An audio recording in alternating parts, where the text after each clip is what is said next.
몇 년 전에 제가 한 TV를 통해서 설교를 들은 적이 있습니다.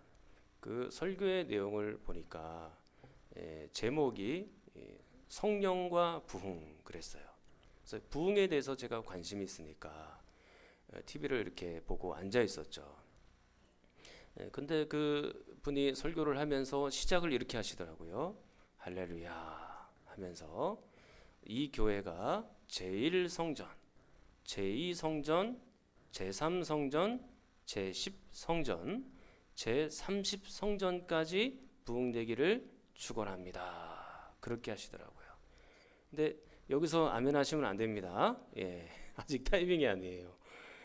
제가 그 얘기를 듣고 나서 마음이 아팠습니다.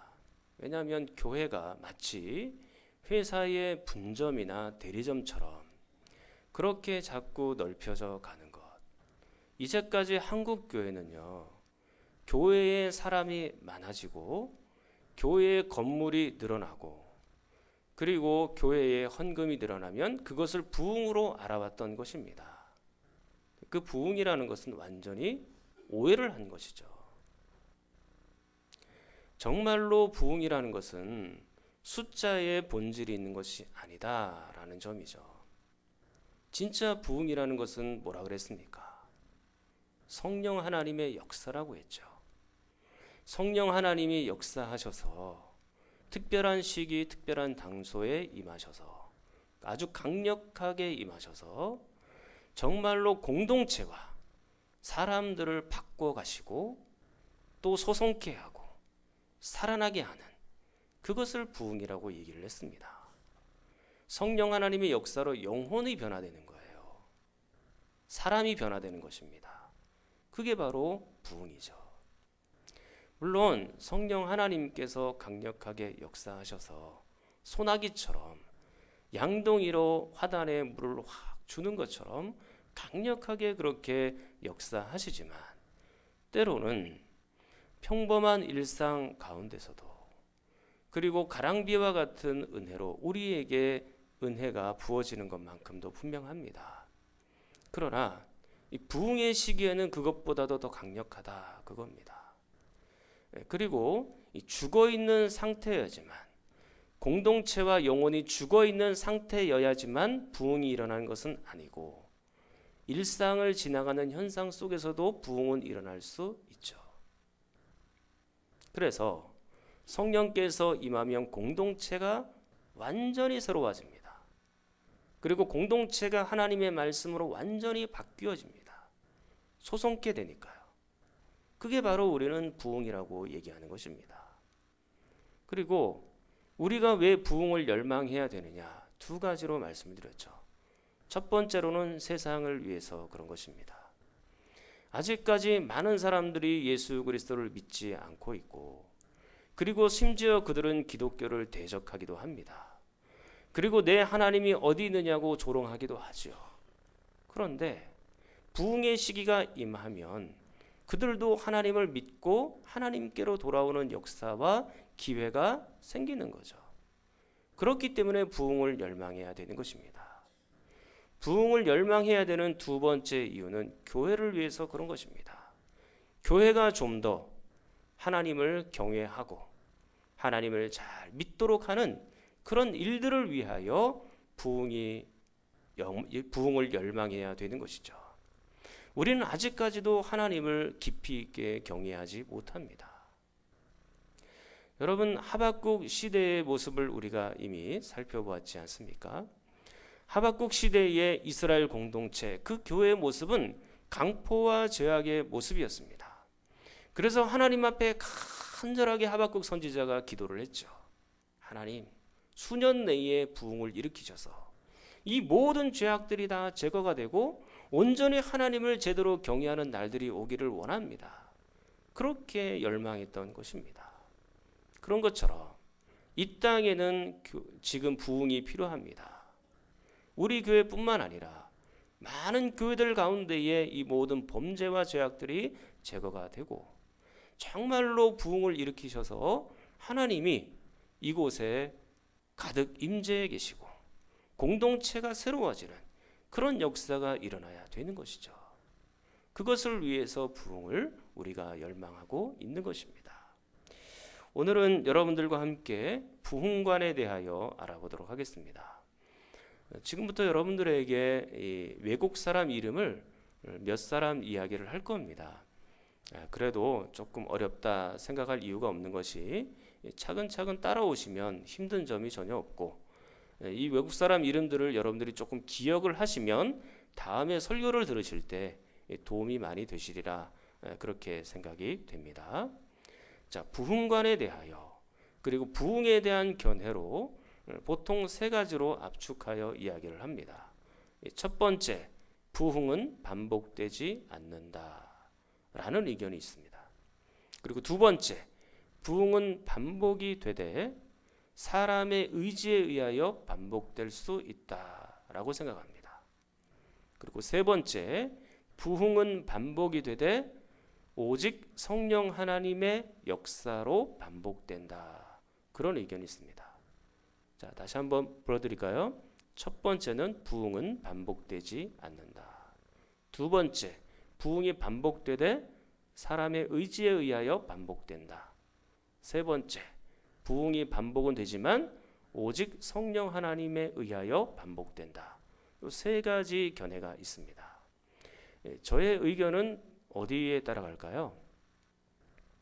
네, 이제 차차 여러분들에게 말씀드리도록 하겠습니다. 첫 번째 부흥과는 무엇입니까?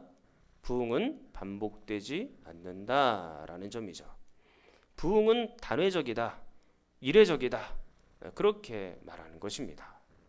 그래서 이 부흥은 오직 오순절 성령 강림 사건, 그 사건 하나뿐이다라고 생각을 하는 거죠. 사도행전 2장에 등장합니다. 이 구약 성경에서는 많은 성도들이 부흥에 대하여 기도를 해봤습니다. 그래서 부흥이 와서 이 공동체가, 교회가 좀 더 새롭게 되기를 원하는 간절한 마음이 있었죠. 하박국 선지자도 이 수년 내에 부흥을 일으켜 주십시오라고 기도했을 정도로 선지자뿐만 아니라 많은 성도들이 부흥에 대하여 간절한 열망을 가지고 살아왔던 것입니다. 그런데 그 부흥이 드디어 신약으로 넘어오면서 사도행전 2장의 오순절 성령 강림 사건으로 완벽하게 또 완전하게 성취가 되었다라고 생각을 하는 거죠. 성령님이 이미 오셨기 때문에 우리는 그 성령님을 느끼기만 하면 되고, 이제 부흥은 다시 반복되지 않는다. 오순절 성령 강림 사건을 오직 부흥의 한 가지로만 보는 것입니다. 이례적이다, 단회적이다, 그렇게 말하는 것이죠. 이것의 대표적인 분들은 어떤 분들이냐면 화란의 개혁주의 신학자들입니다. 네덜란드의 신학자들 중에 이렇게 생각하는 분들이 있습니다. 그 중에 아브라함 카이퍼라는 분들이 계시거든요. 그분을 여러분들이 한번 마음에 염두에 두시면 좋겠습니다. 참고로 장로교회는 누가 시발점입니까? 존 칼빈 또는 요한 칼빈이죠. 그 정도는 아셔야 장로교인이라고 말할 수 있는 겁니다. 존 칼빈의 세계 3대 신학자, 그러니까 칼빈주의자 중에 3대 신학자가 있습니다. 비비 워필드가 있고 헤르만 바빙크가 있고 그 다음에 방금 소개해드린 아브라함 카이퍼가 있습니다. 굉장히 유명한 분이시고 신학자들로서는 아주 건전한 그런 신학을 갖고 계신 분입니다. 그러면 이분의 신학을 무조건 다 따라가야 되냐? 그렇게 말할 수 있죠. 이분이 얘기했으니까 이제 그러면 부흥과는 다시는 부흥이 일어나지 않는다, 그렇게 말할 수 있는 거 아니냐라고 얘기할 수 있겠지만, 그러나 모든 학자마다 조금씩 생각이 다르기는 합니다. 그리고 개혁주의 입장은 어떤 것이냐면 하나님의 말씀, 성경에 비교하여 혹시 우리가 실수하거나 잘못된 사상이나 말들이 있으면 언제든지 수정한다. 그게 개혁주의예요. 하나님이 아무리 유명한 사람이라 할지라도 하나님의 말씀에 비추어서 아니면 수정해야 되는 거예요. 그게 바로 개혁주의의 가장 큰 특징입니다. 물론 이분들이 주장하는 바 중에 일면 맞는 것도 있죠. 오순절 성령 강림 사건은 단회적입니다. 그건 한 번뿐이에요. 마가의 집에 120명의 성도들이 모여서 간절하게 기도를 했습니다. 그때 성령께서 강력하게 임재했던 것은 사실이죠. 그리고 그 성령 강림 사건만큼은 일회성이에요. 그리고 단회적이라고 말할 수 있습니다. 그리고 나서 성령 하나님께서 그곳에 가득하게 임재하셔서, 그런데 거기서 끝나는 것이 아니고 실은 그 성령 하나님이 오늘도 지금도 계속해서 역사하시는 것만큼도 분명하죠. 성령께서 우리 가운데 임재해 계시고 그 성령은 지금도 강력하게 일하실 수 있고 부흥을 일으키실 수 있다라는 것입니다. 이렇게 예를 들면 좋겠습니다. 오순절 성령 강림 사건과 이 부흥을 성령 세례와 성령 충만으로 여러분들에게 예를 들어 설명해 줄 수가 있습니다. 성령 세례라는 것이 무엇인가요?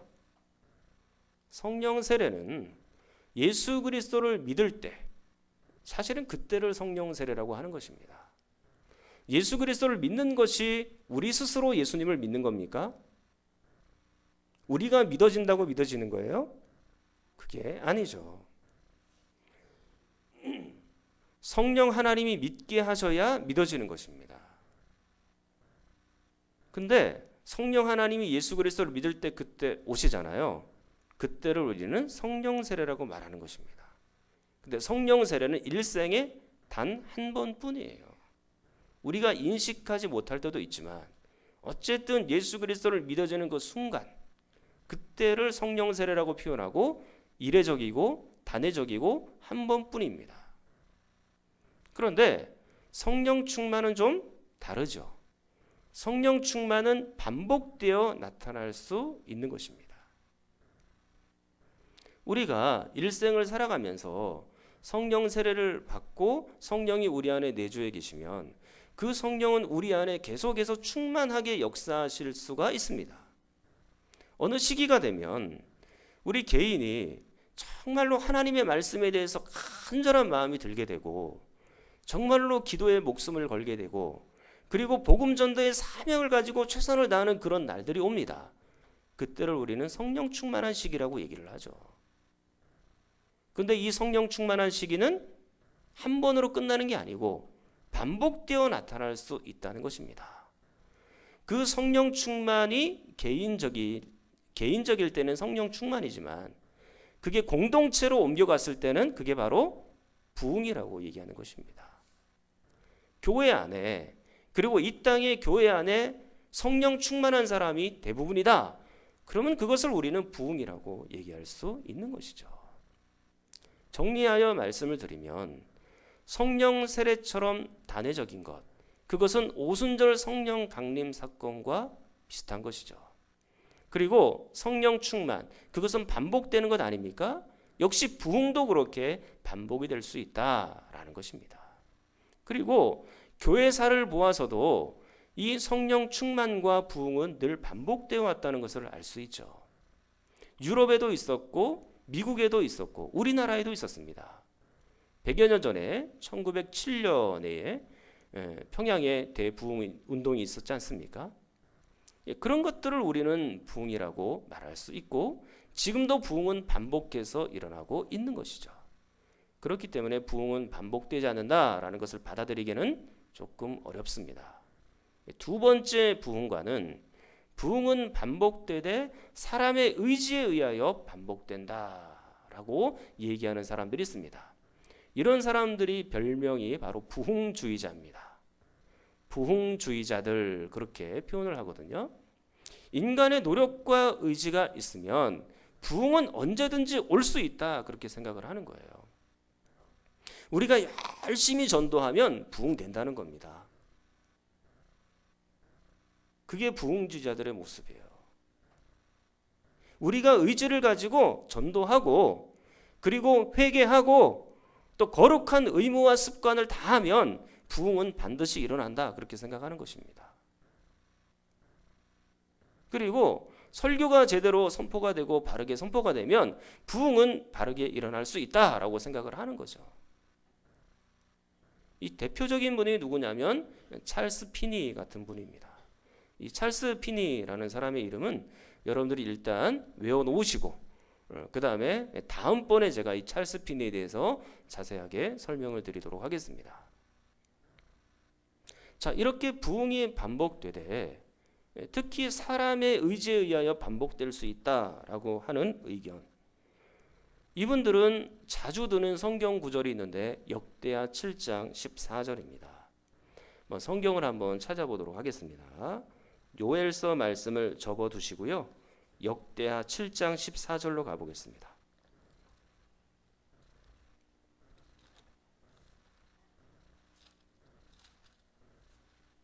역대하 7장 14절.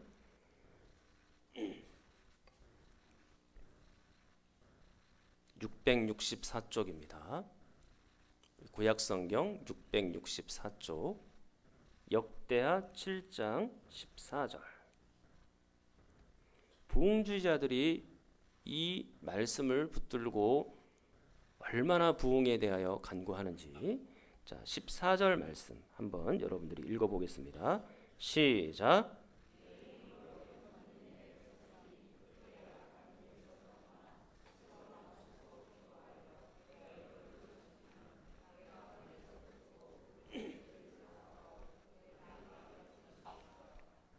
자, 이게 여러분들 설교를 통해서 많이 들으셨을 거예요. 부흥주의자들은 이렇게 얘기를 합니다. 봐라, 이것은 부흥의 조건이다. 첫 번째로 악한 길에서 떠나는 것이다.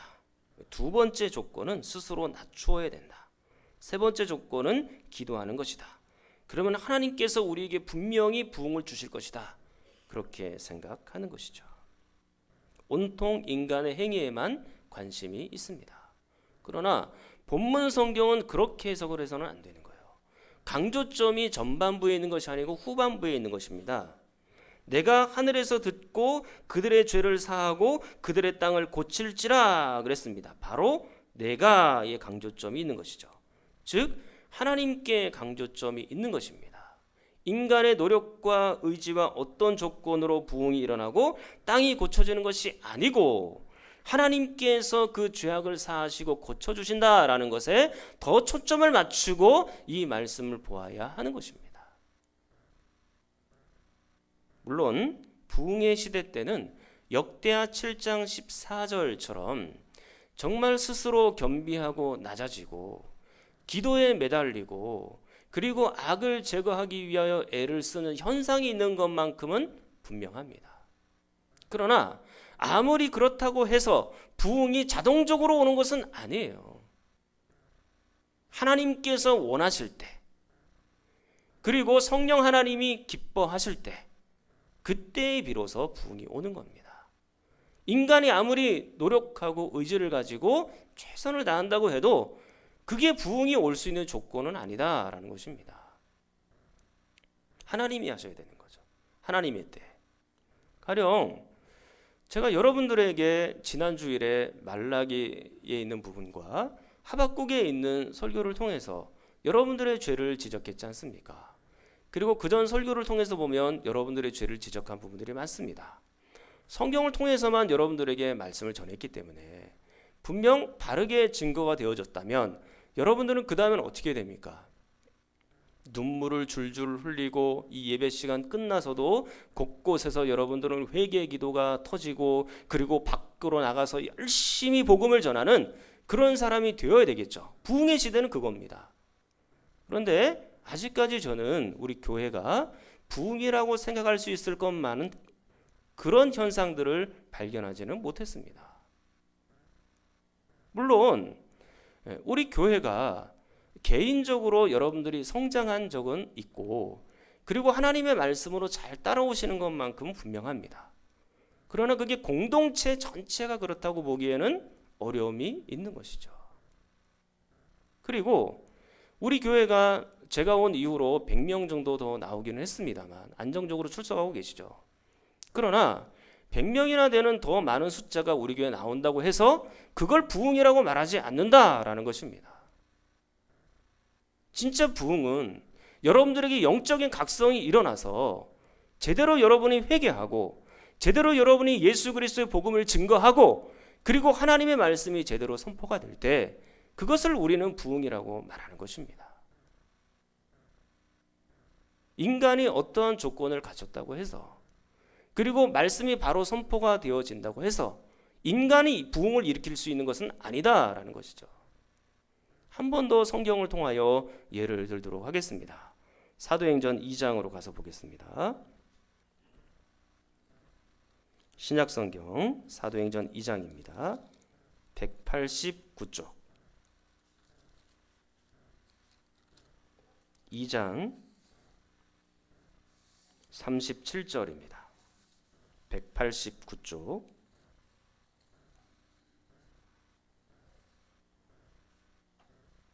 사도행전 2장 189쪽입니다. 37절. 사도행전 2장은 여러분들에게 방금 소개해드린 것처럼 성령 하나님이 제자들에게 강력하게 임하셨죠. 그렇게 하고 나서 베드로가 성도들에게, 사람들에게 설교를 쭉 하고 있습니다. 설교가 끝난 다음에 37절 사람들의 반응을 보십시오. 자, 37절 여러분이 읽겠습니다. 시작.